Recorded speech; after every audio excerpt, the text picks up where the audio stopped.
So it's also a good pleasure to be here, and like Fernando, I cannot thank the organizers because my name is on the list. But I must tell you, I did nothing as far as organization is concerned. So I thank the true organizers. Okay, so the thing I want to talk about is related to an old work of Pierre and I, and also Sylvestre Gallo. It was published 15 years ago. And it turns out that it has become revitalized recently by people working in image analysis. So we found useful to describe briefly this whole work of us, and Pierre in his lecture next week will explain what we understand at the moment of image analysis and how this, what I'm going to talk about, can be inputs in this subject. So the question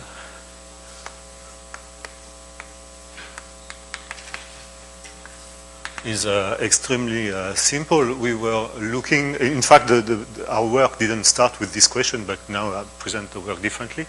So we were looking for natural embeddings of manifolds, closed Riemannian manifolds into Euclidean space.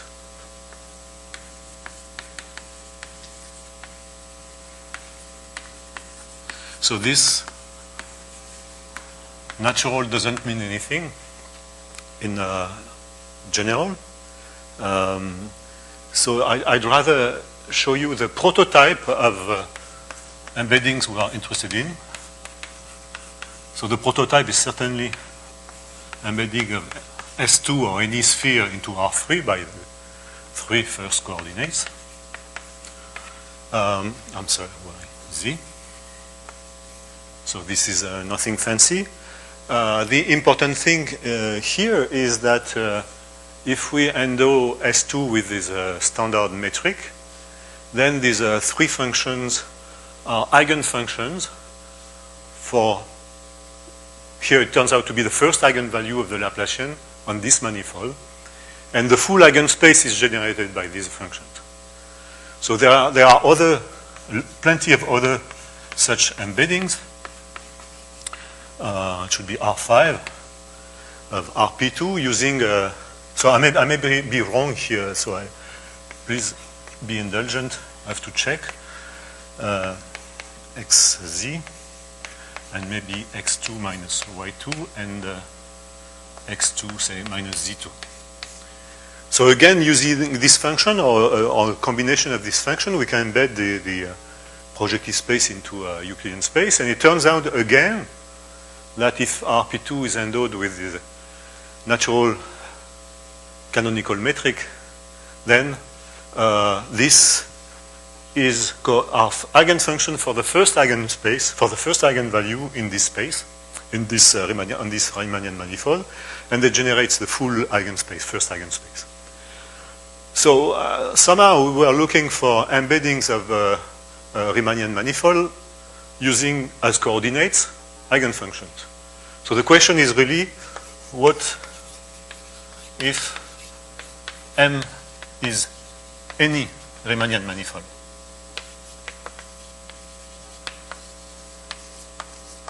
That is, what I mean is that these two spaces are symmetric spaces, so they have particular behavior. What if M is any random Riemannian manifold? Can we do similar things? The answer is, of course, no.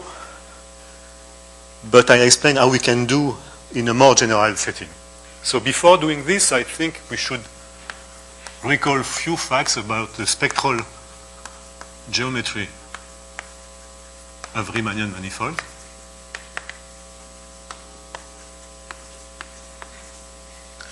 At least, as far as I understood, I need to say what is a Laplacian for me today. So I will be working with closed manifold, and by closed I mean compact without boundary, endowed with a Riemannian metric. And with these data, one can build an operator which has been used twice already today, the Laplacian. And the Laplacian for me is the same than Zindin's convention. So it's minus the second derivative so that the eigenvalues are non-negative.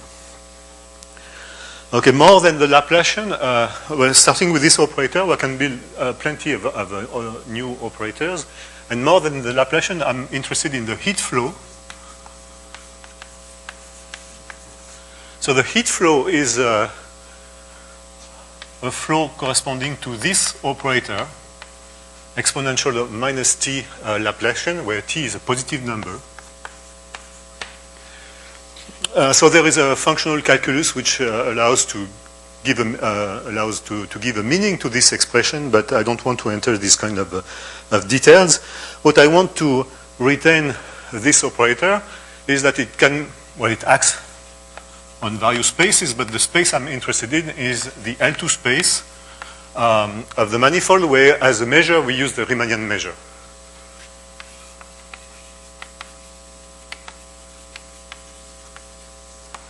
Right? And hence, if we work this way, the heat flow, the heat operator as a kernel, that is, if we apply the heat operator to some function in, say, L2 for the sake of simplicity, then you get another function whose values is given by some integral against the original function against a kernel. So sometimes I may simplify the notation for the measure and just write dy. Okay, so a kernel which depends on the point where you want to evaluate, x, point on which you integrate, and the parameter t, which I will call time sometimes. So this operator has nice properties. It's infinitely regularizing. Hence, this function k is smooth in t as long as it is positive, and x and y. And this is the object I do want to deal with today. So this so-called heat kernel. Maybe I should write the name below. That everybody knows, but it is worth recalling some properties. Okay, so it satisfies some equation. In fact, it's better understood if one considers it as a measure, this. So it satisfies the following equation: d dt plus delta applied to k is equal to 0, where the Laplacian is the one I defined before. And this measure k, ft xy dy, converges when t goes to 0 to Dirac mass at x. And this defines the function completely. But it's not the way I want to think of it. And there is a better way in this situation, well, better for our purpose, that in this situation, the spectrum of the Laplacian is a discrete set. So discrete set, which I will write like lambda 0, which is 0 since the manifold is manifold is closed, and a sequence of eigenvalues. K is not a good name, which goes to infinity, which is a sequence going to infinity. Furthermore, the multiplicities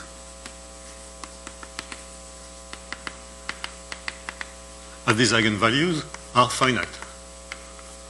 So 0 corresponds to constant function, the dimension is 1. The other eigenvalues may have multiplicities, but they are all finite in this situation. Okay, and then associated to these eigenvalues, they are eigenspace, so we could take an orthonormal basis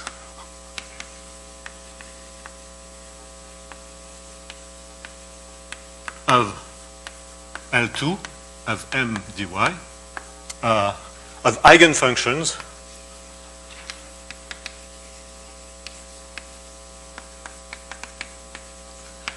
which I will call phi j And once we have done that, the expression for this function is very easy to write down.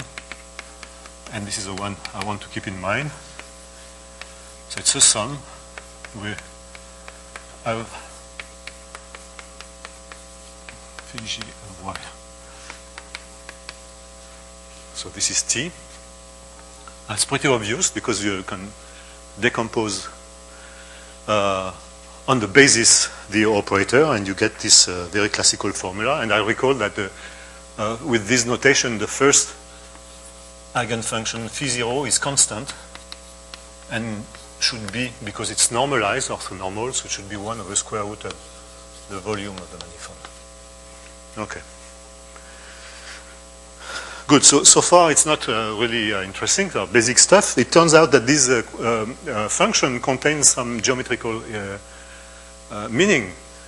And the game was, long time ago, let's say 15 years ago, to, well, there has been lots of work on trying to recover the geometry from this spectral data. It is still a trend which is important, so-called inverse, the study of inverse problems. And what I'm going to say could be thought of part of this still alive trend. So one way to recover this is to see what happens when t goes to 0. So one very interesting result is a so-called Meenakshi-Sundaram Pleyel asymptotic expansion.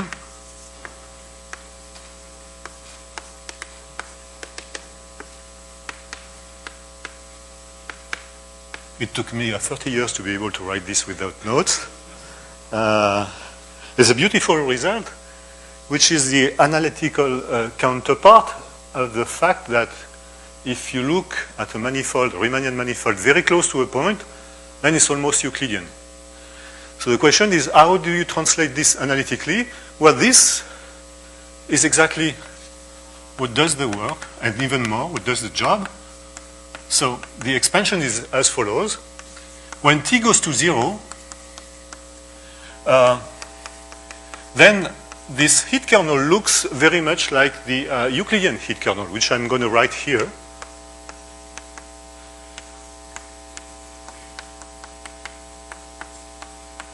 So where r here is just the distance between x and y.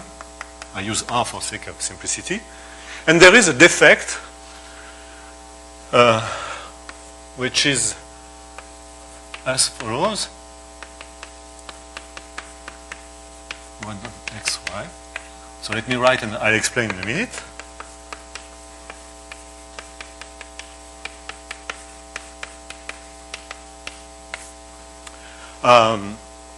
And there is a defect which is measured by a sequence of functions which I call ui, uj, function of two variables which are smooth,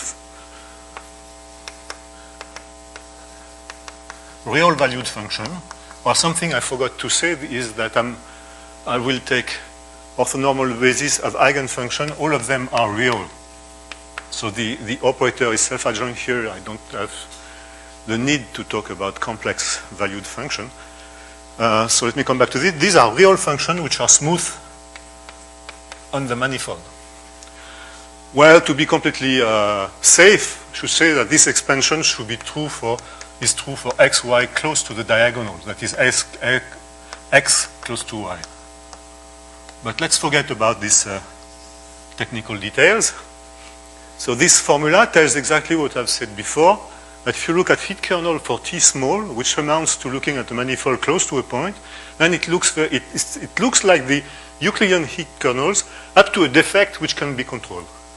And the geometric information is included in this function, which are not so easy to compute. If you write down the way to compute this function, you'll get a recursive equation, partial differential equation, allowing to at least formally to compute UP in terms of the previous one, for example. And so it's not so easy to recover the geometric content of the heat kernel through this formula. Nevertheless, it's possible to get some information. So I should probably, at this stage, say the following.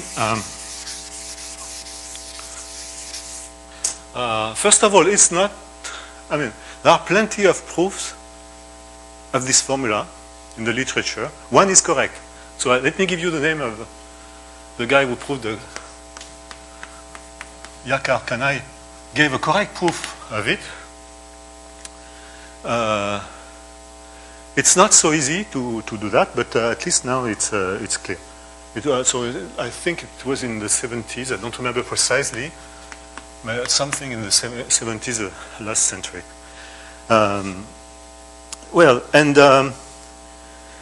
Well, for example, this function u0 of xy is defined as follows.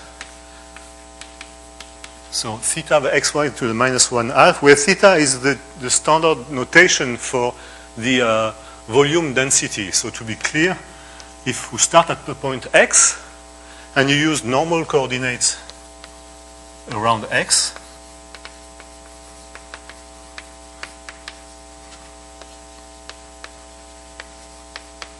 and look at some point y here, then the volume element at y can be compared to the standard Euclidean volume element in these coordinates, and theta is just the ratio between them two. And if you are familiar with some of the basics of Riemannian geometry, you remember that when y becomes close to x, there is an expansion for this volume element in terms of the Euclidean volume, and this expansion makes appear the Ricci curvature. So somehow this is related to Ricci curvature, more precisely the evolution, or more precisely I should write a formula.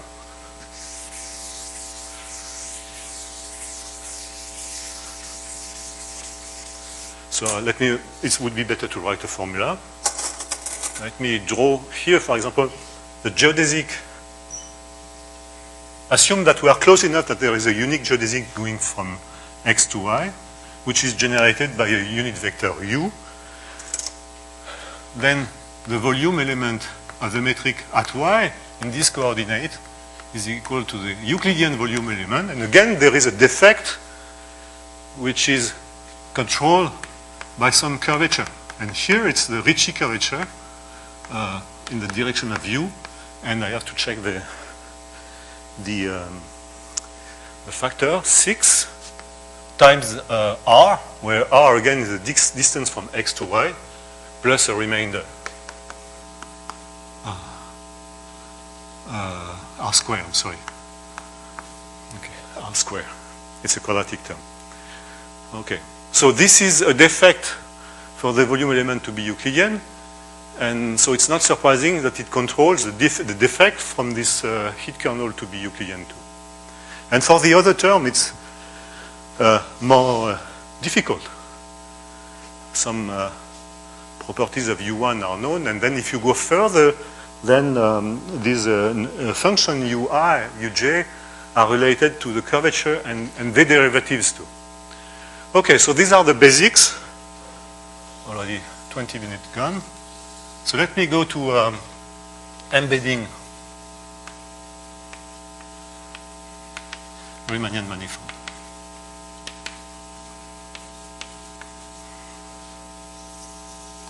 So the idea is, instead of taking a finite set of eigenfunctions, to take the whole of them. So indeed, in that case, the embedding will not be in a finite dimensional space. It will be in an infinite Euclidean dimensional space, which this kind of space have other names. They are Hilbert spaces. So the one I'm interested in is the following one, the space of sequences. So AI, AJ, J, say greater than 1, are real numbers which form a sequence, and we assume that the L2 norm is finite. So this is just a generalization of Euclidean space, finite dimensional Euclidean space, with the standard Euclidean norm.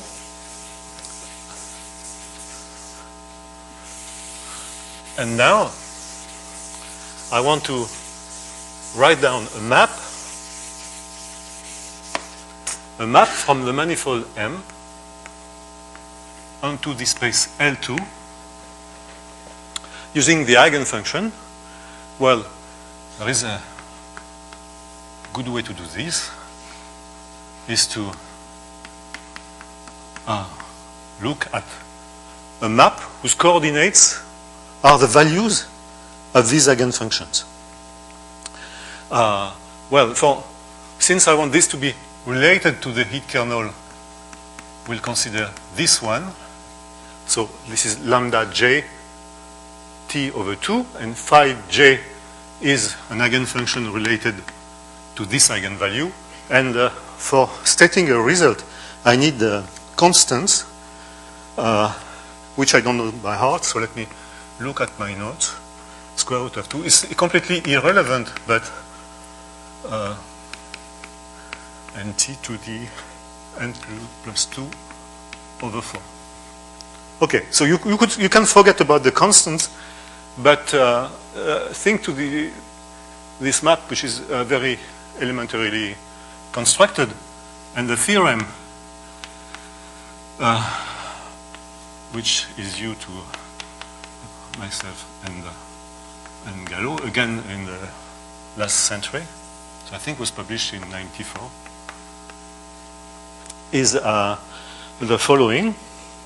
If one fixes a Riemannian manifold, so here M, G is fixed, then, first of all, for all t positive, I should give a name to this map, psi t. Psi t is an embedding. So that's not very difficult to prove. And secondly, we can compute this L2 space is a Hilbert space. So it has a canonical Riemannian metric, which is constant, Euclidean metric, which I call can. So we can compute the pulled back metric by this map of the canonical metric. And it turns out that this embedding is asymptotically isometric. That is, when t goes to 0, the pullback metric is equal to g, the original metric, plus a remainder. And I don't want to be sure to write the correct numbers. Minus Ricci plus, of course, O of t square. Where here R is my notation for scalar curvature. Okay. After 7 years working on Perelman stuff, scalar curvature is called R. Okay, so this is more or less what we were looking for, embedding in some Euclidean space with eigenfunction as coordinates. The thing that I didn't say at the beginning is that the two examples, very elementary example that I gave, are isometric embeddings. And that's also what we were looking for. This one is not an isometric embedding, but it is asymptotically isometric. So what can we do with that? I'll come to this.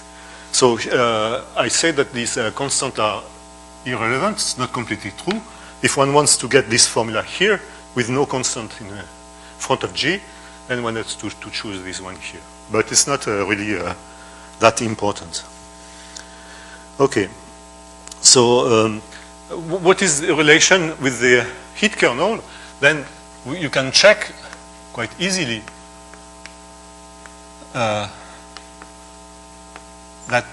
this embedding can be understood as a composition of two such embedding. First of all, using heat kernel, well, T over 2 because we are going in L2.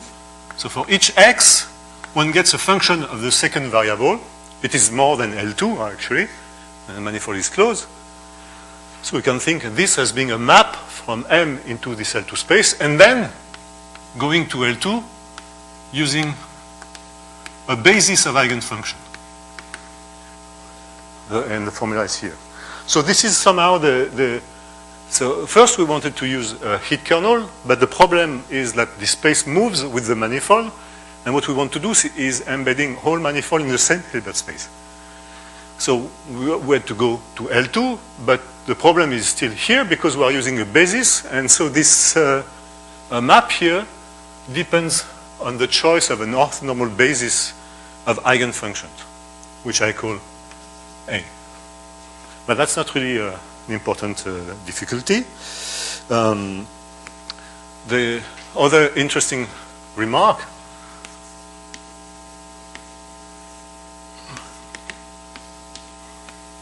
is that if Mg is homogeneous,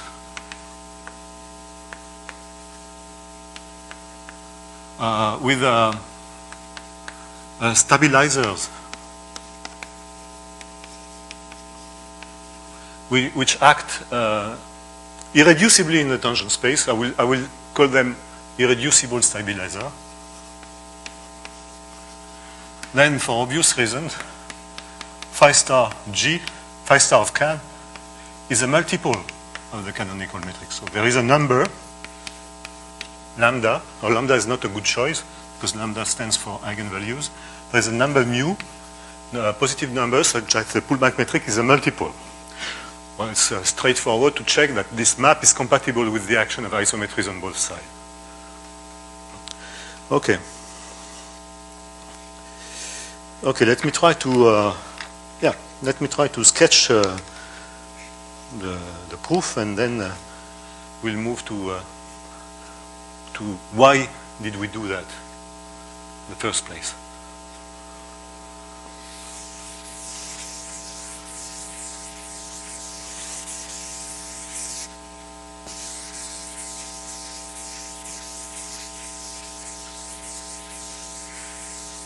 Okay, so do a quick sketch of the proof.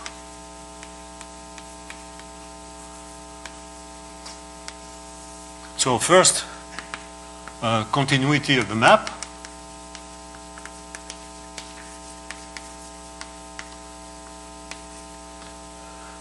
Well,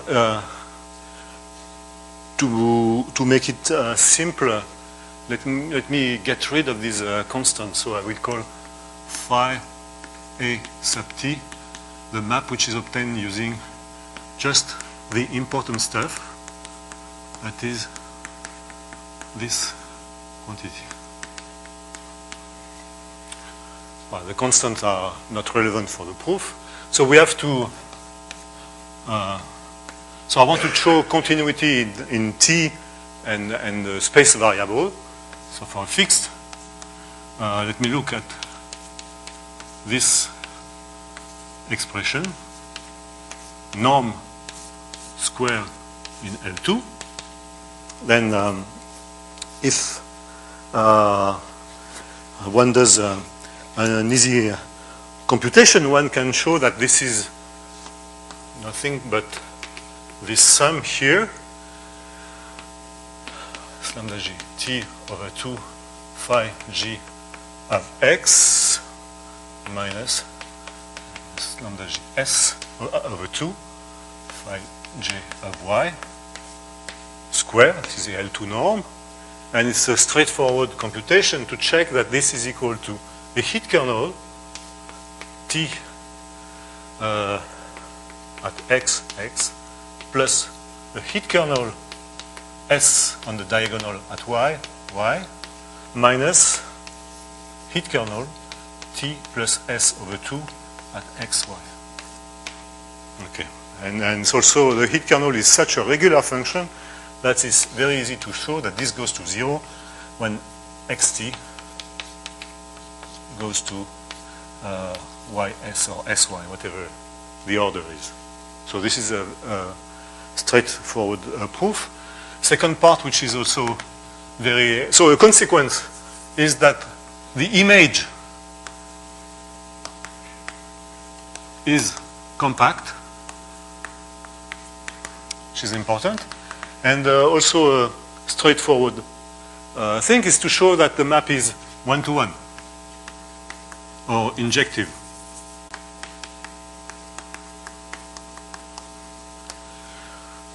So again, by the very definition of the map, if phi t of x is equal to phi t of y, then for all j, the eigenfunction takes the same values on x and y. I can omit j equals 0 because the eigenfunction is constant and it has the same value on every point. Now this is an orthonormal basis of this Hilbert space, so it has two separate points. So phi j is orthonormal basis, where j equal to 0, implies that separate the points. A classical fact in functional analysis, and hence x has to be equal to y if this equality is true. So far, these are just basic computation in functional analysis. Most interesting thing to do, of course, is here.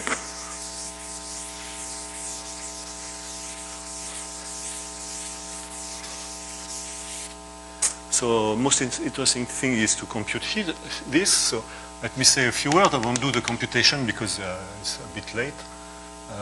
This is study of the pullback metric.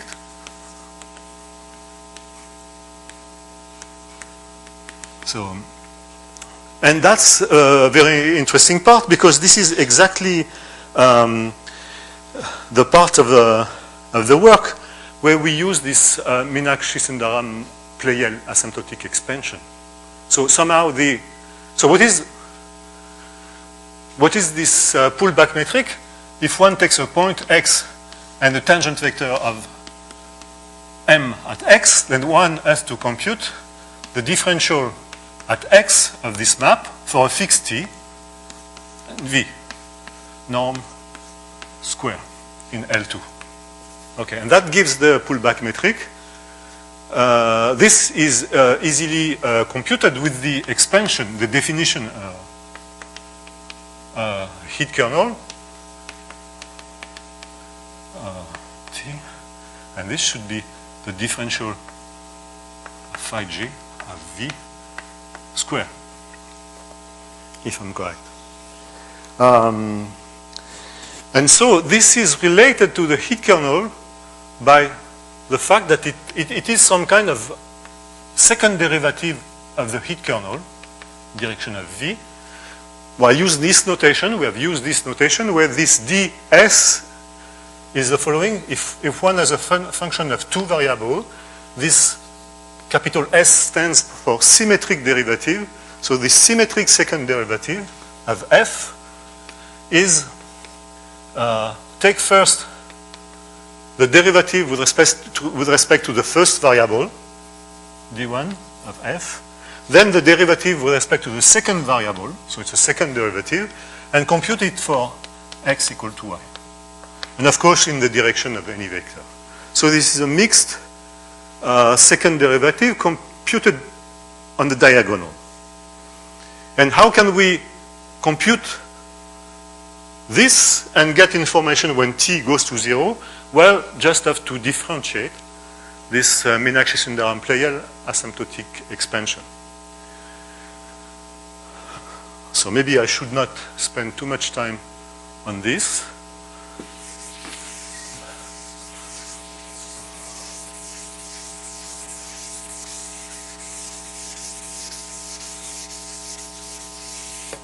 But the idea is to differentiate, well, the expansion. And I recall that the expansion starts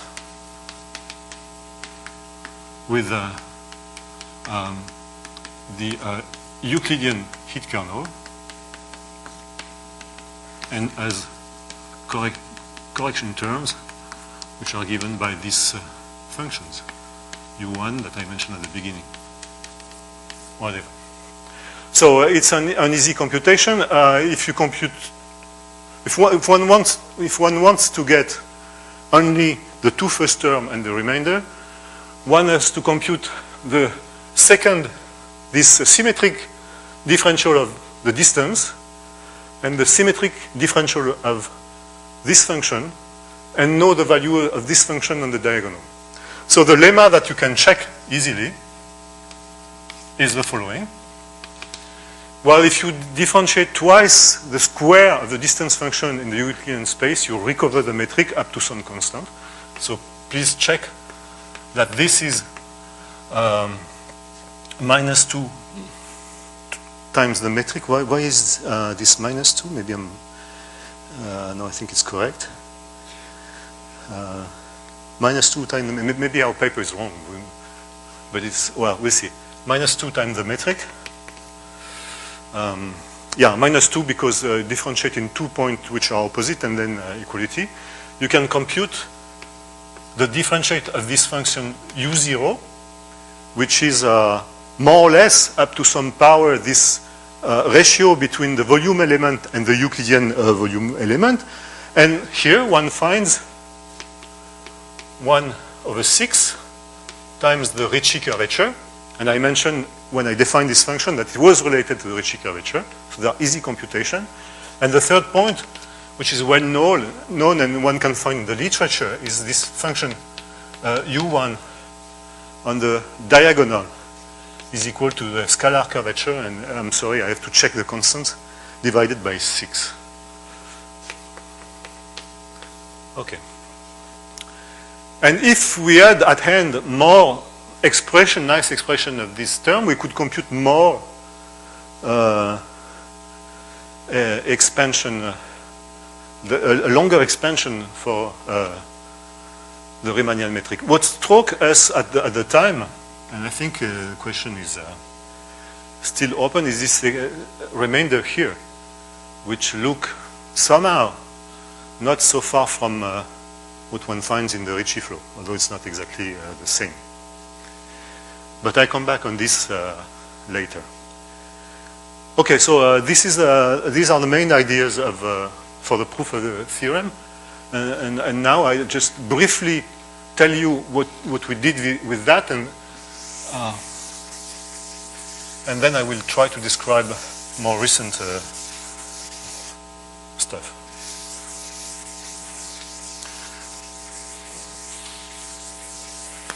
So now the idea is extremely simple. See, we have this infinite dimensional Hilbert space, and all manifold can be embedded inside. So all manifold can be viewed as, every Riemannian manifold can be viewed as a submanifold of this universal space in some sense. And it is a compact submanifold. There is some ambiguity with the choice of basis, but we'll see how it works. So we could define, so all manifolds are submanifold of big one, and they are compact, so we could define a distance between manifolds just by using a classical Hausdorff distance. And so we have a notion of what we called at the time spectral distance between manifolds. So I want to briefly, and this is what probably is the more important thing for this image analysis, is to define also distance. So spectral distance, the idea is extremely simple, is to use the Hausdorff, I don't know, maybe 1s and 2f, who knows, Hausdorff distance in L2, so in L2, between compact sets.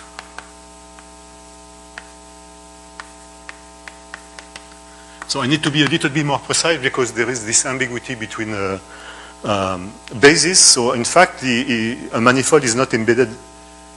There is no such embedding. There is not one embedding. There is a whole family. First of all, we can use T. We can fix T. And then there are embeddings which are, you can change the embedding just by changing the basis here. Now, this basis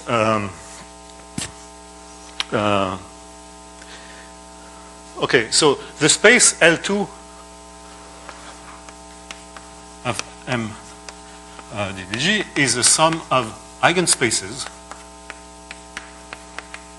each of which are finite dimensional. Now, a change of basis in a finite dimensional space amounts to letting the group O of n, O of the dimension of the space acting. And this group is compact. So a change of basis is just moving by a compact group. Now here we have infinitely many eigenspaces, and so the ambiguity is just the product of this compact group. But the product of compact set is compact, so again the ambiguity is compact here. So to be brief, I will just define now the so let's forget about, well, I'm not forgetting about this ambiguity, but a manifold is represented by a compact set of such embedding. Everything being compact, we can really define the Hausdorff. So I need some room to write a formula, but I can use here. So the spectral distance between two manifold M and M prime, and this depends on T. Let me put the T here for T fixed. Sorry. Not well organized. So for T fixed, the spectral distance between M and M prime is just, so I want just to write down the Hausdorff distance between the image, but because there are all these ambiguities, the formula is a bit more tricky, so it's something like this. Sup inf Hausdorff distance between, well, let me write down first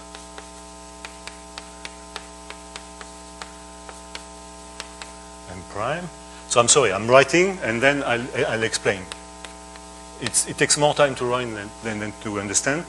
And then the reverse and sup A prime of the same quantity. So here again, I've changed the embedding to another one just to simplify the notation. So what I call ITA is the embedding obtained by looking at lambda g t over 2 phi g of x times square root of the volume, just for sake of normalization. Okay, so it's just a variation, a multiple of the previous one. So what I'm doing here is the following. Choose a basis for the first manifold, for the first eigenspace, for the first manifold M. Choose a basis for the second manifold.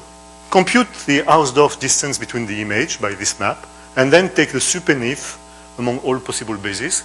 And for symmetric reason, I have to exchange the two sup and if just to have a symmetric distance. And so the proposition, which is easy to check, which is again in the paper that I mentioned, is that this is a distance.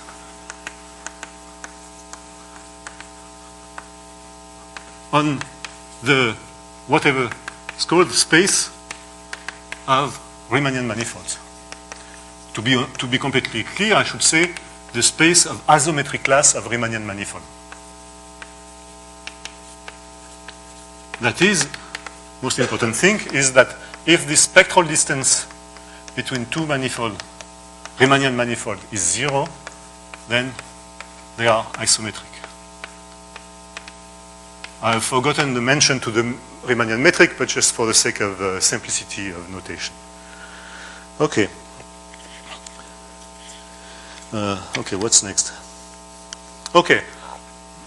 So this is a way to view every Riemannian manifold in some fixed Euclidean space and then compute distance with them. It has to be compared to Gromov distance between manifolds, and that's what we did. So let me tell you just an idea I don't want to state another result because it takes some time to state it, and I want to move to subject. But what was it useful for? So what we proved is a precompactness theorem, which was an analytical counterpart of Gromov precompactness theorem. That is a family of manifolds with some natural geometric assumption, lower bound on the Ricci-Curvature, upper bound on the diameter, form a precompact set. So here we proved a version using this embedding and using the spectral distance. And now what is the main idea? The main idea is to use the fact that if one can define a space of sequences which correspond to H1, first Sobolev group, Sobolev space, then one could use the fact that one has compact inclusion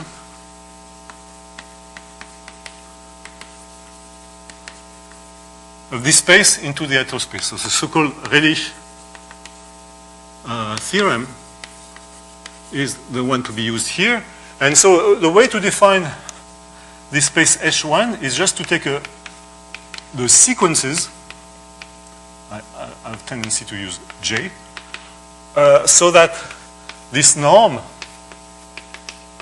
I'm sorry, let me use J, 2 to the n, is finite.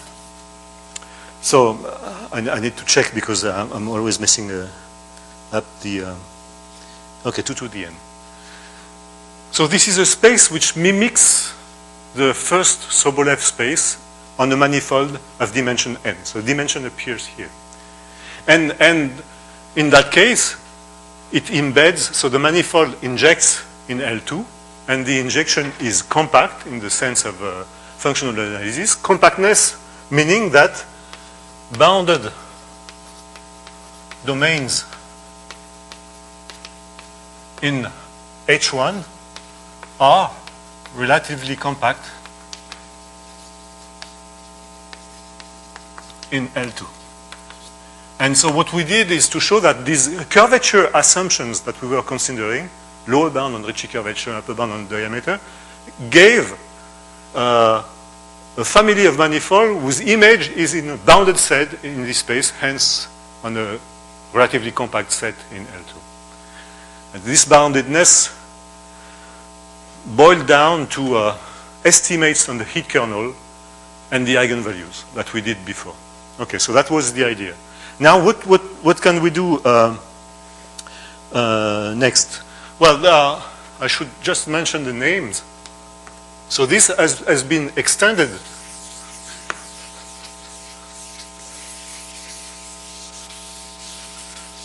This has been extended by two Japanese colleagues, Kazue and Kumura, who, after a modification of the spectral distance,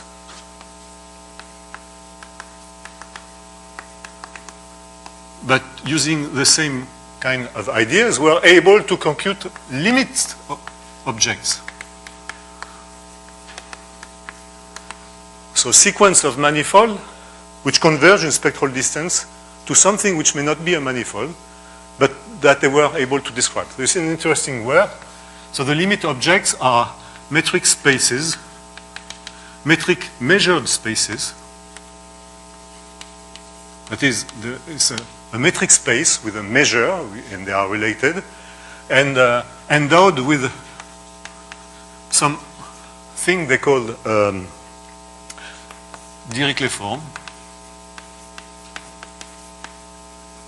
So Dirichlet form is just another name for an expression of this type, which is very important. So it's just a quadratic form on some space of function, which contains all the information about the Laplacian and the heat kernel. Of course, if you are working on an object which is not a Riemannian manifold, even not a manifold at all, then one has to give a meaning to this, but it's much more flexible than using the operator. Okay, so what can we do now? So all this was the introduction to what Pierre will explain next week on the image analysis. So let me talk about some extensions. At least one extension.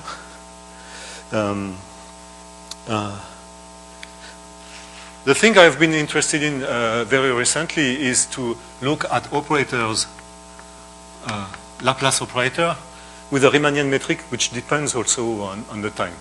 So look at this kind of operators. So they do appear. So the time is here and here, so it complicates a little bit the situation. Well, not a little bit, a lot the situation, and it arises after reading Perelman's work.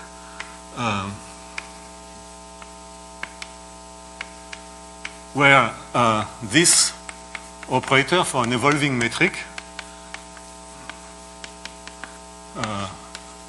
so I have to be careful with the signs. Okay, should put a minus here.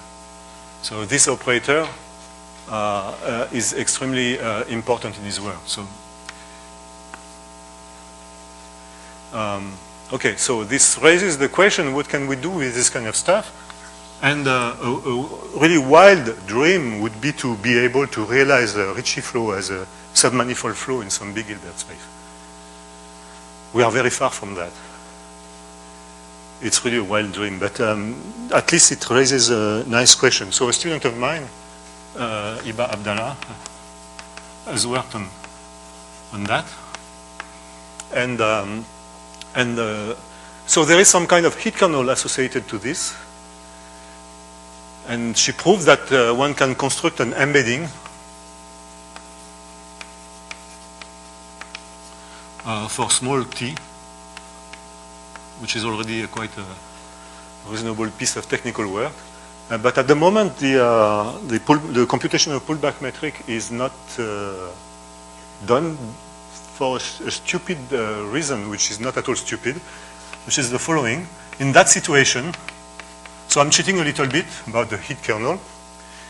But in that situation, one can write down the heat kernel. It's not anymore a sum of exponential times a function because everything varies with the time. But one can try to write down the Meenakshi-Sundaram-Pleyel asymptotic expansion.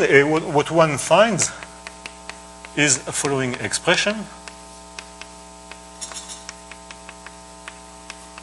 So since we have plenty of Riemannian metrics, we have to choose the distance in the extension. So this R0 corresponds to the metric at time 0.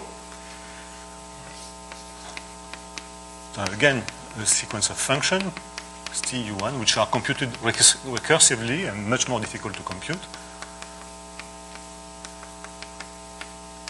plus a remainder. So this is what is known.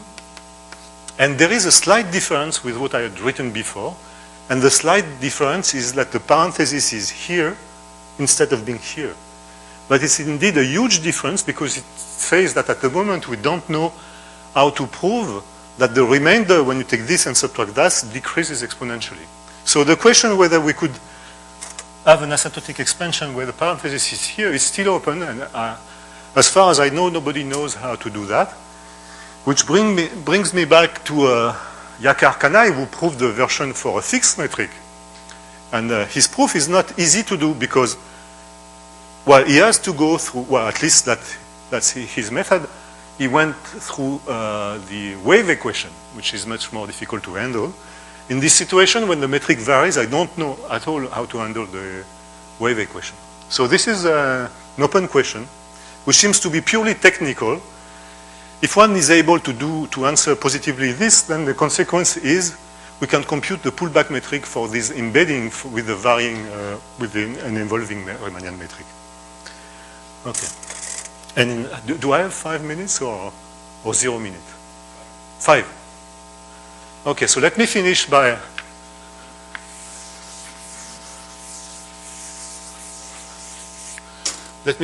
something which went after this. So the thing we could ask is what happened when t goes to infinity. So if the manifold is closed, if you remember the expansion, when t goes to infinity, the heat kernel goes to a constant function. So it does not give anything reasonable. But if the manifold is non-compact, complete non-compact, that becomes much more interesting. So let me say a few words about the complete non-compact case.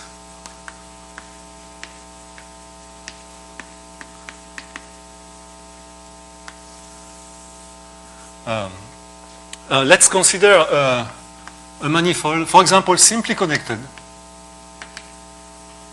to make it simple, simply connected and endowed with a metric of negative curvature, even curvature bounded away from zero. Then we can ask ourselves what happened. So there is a heat kernel. It's not written anymore in terms of eigenvalues and eigenfunction, because in this situation there are no eigenvalues, but there is a spectrum, and there is a way to decompose the heat kernel, which I don't need, so I don't mention it. But the question is what happened to this when t goes to infinity? Well, it turns out that the best way to work with this object is to think of it as being a measure. So if one looks at this multiple of the Riemannian measure, one can show that there is a limit. In this situation, there is a limit when t goes to infinity, which is a so-called harmonic measure. And which I write this way and explain now what it means. So here's the picture of my manifold. And so a manifold of negative curvature has a so-called boundary at infinity, which can be identified with a sphere if one chooses an origin. So let's pretend that we have chosen an origin. The boundary is identified with a sphere, and this theta here is just a point of the sphere, and this d theta here is just a measure which you obtain by standard identification. And so if one look at this limit, one can show that it converges to the harmonic measure, which I wrote like a multiple of a canonical measure, where this function here is the so-called Poisson kernel. So this is a reproducing kernel for harmonic functions. That is,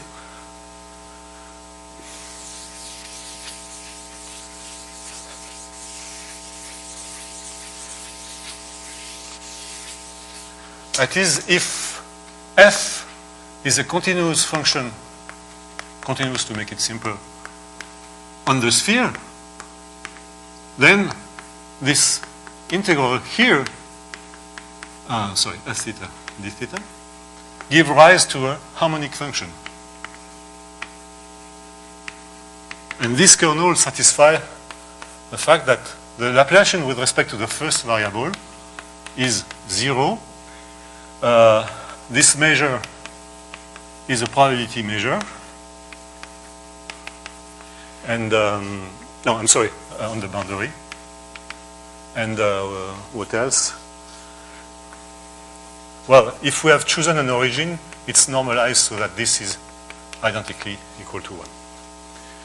So we hope to have this embedding that I mentioned, an asymptotic version. And this is indeed the case.